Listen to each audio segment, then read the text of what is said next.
My next guest is coming off another impressive finish, this time over Chris Gruetzemacher at UFC Vegas 12. Back on Halloween night, it is Alex Hernandez back here on the program. Alex, how's it going, man? Doing good, man. Doing really good. I bet.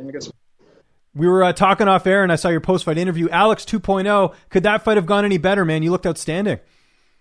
There's always room for improvement. I definitely already looked at some things that I want to make corrections on. But man, that was one of the few performances that I'm truly proud of.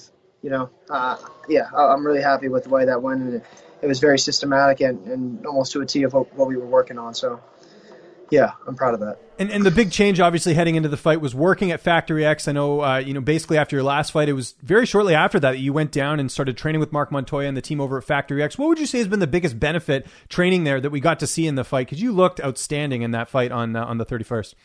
Thank you, man. Definitely the experience curve was so astronomical.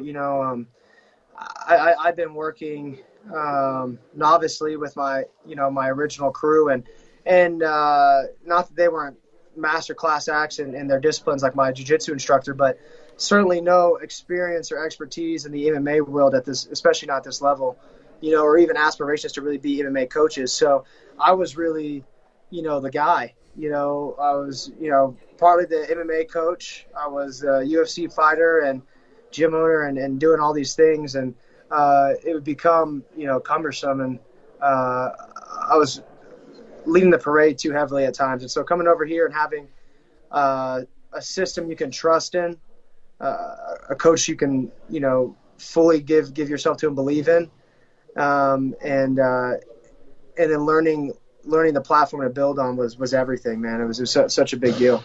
And having consistent training partners, I know that's something you talked about. I saw some of your pre-fight interviews where you said, sometimes you wouldn't get the bodies in the gym, whereas at Factory X, Mark's got a pretty set schedule. You know who you're going to work with, and there's a lot of UFC fighters there too, so you're getting that high-level training. Yeah, every day is MMA with a focus, and there's like you said, there's a plethora of guys around my weight class and even at a really high level, and so that was something I had never experienced, and it made me build a lot of bad habits back home because I wasn't getting the kind of reactions that I would see at the higher levels, guys that would concede in certain positions that,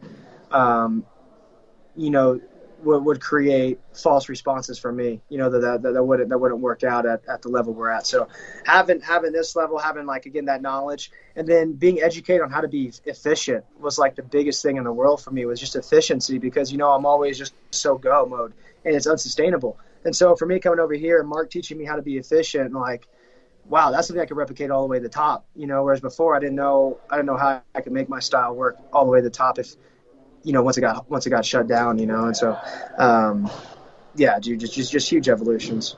Any surprises in the fight? I mean, it was a quick finish, but, sometimes you see things in the matchup that maybe you weren't anticipating, or was it pretty much what you expected in terms of him as an opponent? No, I wasn't really expecting anything aside from, winning. I wasn't sure I was going to come, and I wasn't trying to call the rounds or really anything. I just knew once I lined up with him, I would get on that bicycle that I've been riding the last, 4 months, and I would just start, pedaling and unraveling, whatever I would need to. I just knew once I lined up with anybody, I just had that platform to build on. So against Gruetzemacher, I kind of expected, he was so known as this juggernaut, and so I wasn't sure how he was going to go down and what was going to happen. I wasn't sure maybe I was going to hurt him and then finish him with a submission or something. That's what a lot of people projected, my coach included. And I kind of thought maybe, I might take him down and just wrap him up on the ground, because I figured I would destroy him on the ground. But we got going on the feet, and I was so cerebral and feeling really composed, and that was the first at that level. And once I started connecting on a few things, I saw that I went to the body and he reacted. He really squatted low on it. And so I was like, I'm going to come up on top on the next one. And when I stuck him hard with that two that you could hear, and that cracked and I saw his face, I was like, nah, bitch, you ain't a juggernaut. I got you. Yeah. I got you. And so then once I hit him with that, I was like, okay, I think I'm just gonna keep doing that shit and take him out on the feet. And that's what I was able to do. I was just able to see the direction that he would react and then just set the next piece in motion. And so that was cool. That was a cool, again, kind of ascension of my game.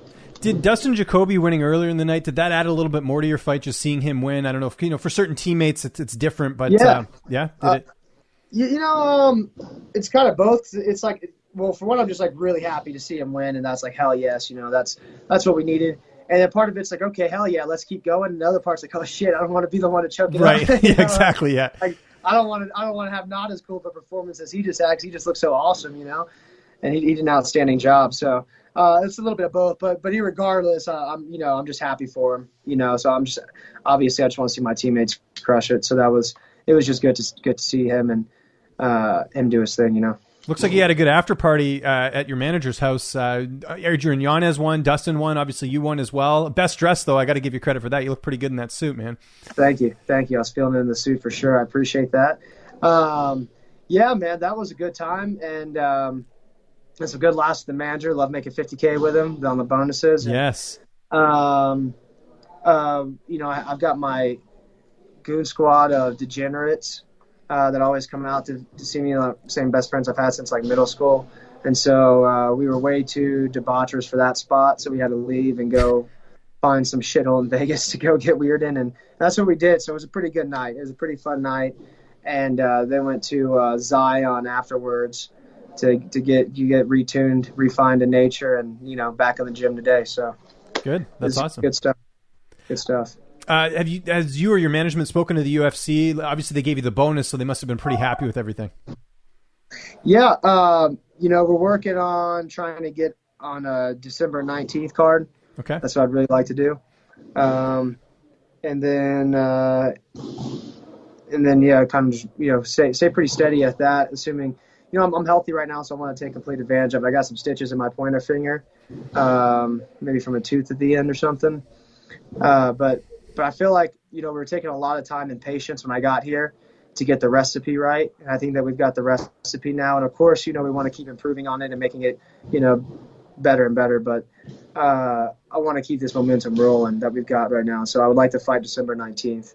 Okay. For sure. And any opponents, or you leave that up to your coaches and manager and everything? I'm going to leave that up to the manager and Shelby because, we're talking about Moises and things, but House was saying it's unlikely that we would both get on that card again with the timeline because there's so many people that need to get in. Right. That's unlikely that the two of the same guys are going to fight on the 19th, but I could probably fill in and fight a different opponent and then maybe fight him afterwards. So I'm super down with that, just whatever. I just want to get that fight in the 19th, and I think whoever's going to be good.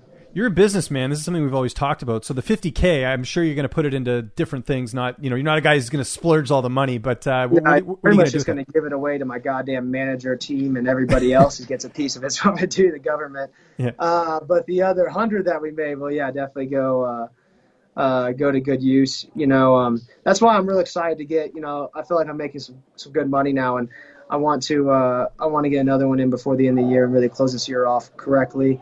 And then start, making some major moves. Like I just moved to Denver, so maybe I start looking for houses and things like that out in Colorado. Okay. Expanding my gym back home in San Antonio, and then just taking care of, the loved ones. That's always the most important thing for me is just building. My whole dream is to like build a big enough empire so I can provide for everyone, my family and everybody else, and give them opportunities of work. So excellent. That's great. That was going to be my next question. I guess you are moving to Colorado. I know you do your camps there and you were there for a while, but it's one thing to like rent a place and then go back home. But it sounds like you are going to, make that a long-term home for you. Oh yeah, man. The second I decided, because we were talking about maybe trying a camp there first and then moving afterwards. And I was like, nah, fuck that. If you're going to do it, just do it big. And so I just got all my shit and moved right away. And it's paid out. So certainly has. Yeah. Yeah. When you feel it, you feel it. So yeah, I just kind of followed that intuition. And my last question, which pertains to your division, the UFC signed Michael Chandler. Some people a little bit upset that he was sort of used as the backup for Khabib and Gaethje. Some people being like, hey, he's got to take a fight or two before he gets an actual title shot. Where do you think Chandler fits in your weight class? Because, obviously he's a Bellator champ, but he had some losses over there. Right now, he's just kind of like a celebrity side guy to me, He's kind of in that top 5 celebrity side pool. That's really not thwarting or any concern of mine at all right now. He's got different targets than I've got right now, and I just think he's going to be more of an amusement. I'm sure he'll get some work in here, but I don't think that we're going to really worry about each other at all. Okay, I like it. Alex, again, congrats on the win, man. Excited to see you back in the win column. Just remind people where they can get a hold of you on social media, and if you got any sponsors or shout-outs, I'll give you the last word. For sure. Thank you, bro. At the Great 155, Ohana Academy Northeast. It's my gym. And Sunrays Juice, little food spot down in San Antonio. Thanks, James. Appreciate it, bro.